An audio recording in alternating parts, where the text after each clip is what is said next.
So, I've been working on a game, you might have heard of it. It doesn't have a name yet. I really should get to that at some point. For a year and a half now, or so, almost 2 years at this point, I've been working on this game, and it's changed quite a bit in that time. It initially started out as a game where I wanted to have my own take on a Kingdom Hearts style gameplay experience. Over time, it started to lean more into being a Souls-like game for a variety of reasons. Of course, the more it felt like a Souls-like game, the more people would talk about it as being a Souls-like game, which led to me making it more like a Souls-like game. I kind of convinced myself that that probably would be just a good thing. To make a hack and slash game in the style of Kingdom Hearts, you need a lot of skill in making visual effects and fancy looking particles. And I really wasn't that good at that at the time, so I figured it being more like a Souls game would probably actually be a good thing, because I wouldn't need to focus so much on things like fancy particle effects. I could focus more on the game mechanics, the game feel, the animation. Now, another year or so later, I've come to realize that animation is such a difficult skill for me to grow in very much that I don't think it's going to be a good idea to make this a proper Souls-like game. You see, the game feel for a Dark Souls type game really relies on very well made animations. Animations that have good telegraphing for enemies, which have a good feel for the player character, and which have a very tight concept of wind up, release and follow through. And I'm just a guy making a game. While I can animate a little bit and enough to get by with my animations for the most part, I am by no means an animator at a professional level, which is definitely something that is needed for a Souls-like game. This gets us back to the idea of, okay, so hack and slash then, right?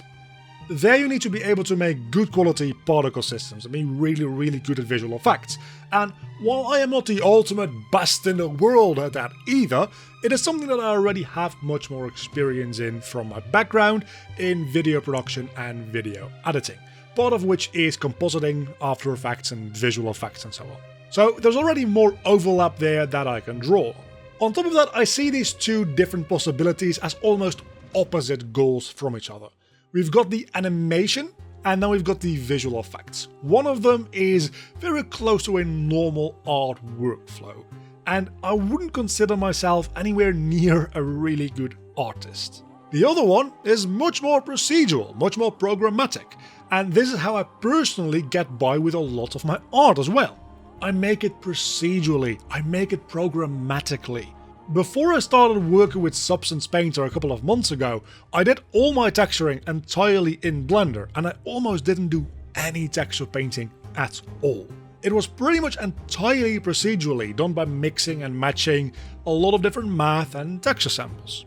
I feel that these same differences apply for animation versus particles. With particles, you are literally just creating forces for the particles to move along.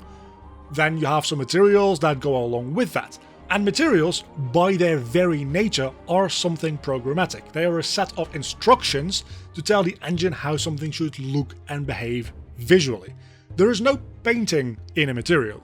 You can use painting on a material once it has been set up to support different types of texture sets, but making the material itself is entirely a programmatic thing.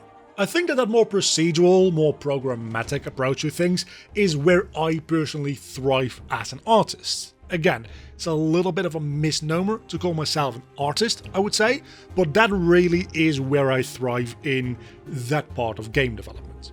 There is no code that will allow me to make a proper brushstroke on a canvas or even on a 3D model for texturing. However, I can make a lot of code that make particles move in the way that I want them to move. I'm setting up rule sets instead of worrying about the individual pixels in an image or the individual brushstrokes in a painting job. I can make a lot of code to make particles move in any way that I want them to move, and then there's a lot of code that will happen to make the particles look the way I want them to look like at the time when I want them to look like that. Then on top of that, there might be a little bit of basic texture creation and painting, but I can probably use quite a bit of stock assets, just messing about a little bit of my own, and who knows, maybe even hire a person or two to make those initial assets that everything else then builds on top of. That very much suddenly becomes something that I can accomplish. So, as a long story short, between animation and visual effects, I have to choose one of these to get better at. I am pretty decent at visual effects already, and I am passable at animation. I need to get good at either one of these for my game to really work. If it is animation, I'm going to go into the Souls-like genre. If it is particle effects, it's going to be more hack and slash. The combination of me thinking that I'm probably going to get better more quickly at the particle side of things, as well as that actually being the initial idea and goal for this game, is what makes me think that the gameplay experience should feel similar to a Kingdom Hearts-like hack and slash game. And for now, I think I've been leaning in a little bit too much towards the Souls-like genre, and I need to reevaluate some bits and pieces of the game to make sure that everything is in proper alignment as to what this game should be. And if you, like me, find yourself needing to improve and learn in certain skill sets in your game development journey, there is today's sponsor, Skillshare. Skillshare just has so much learning content for you at high quality to help you along in improving your art and your craft. And with my link down below in the description, you can get 1 month of Skillshare for free.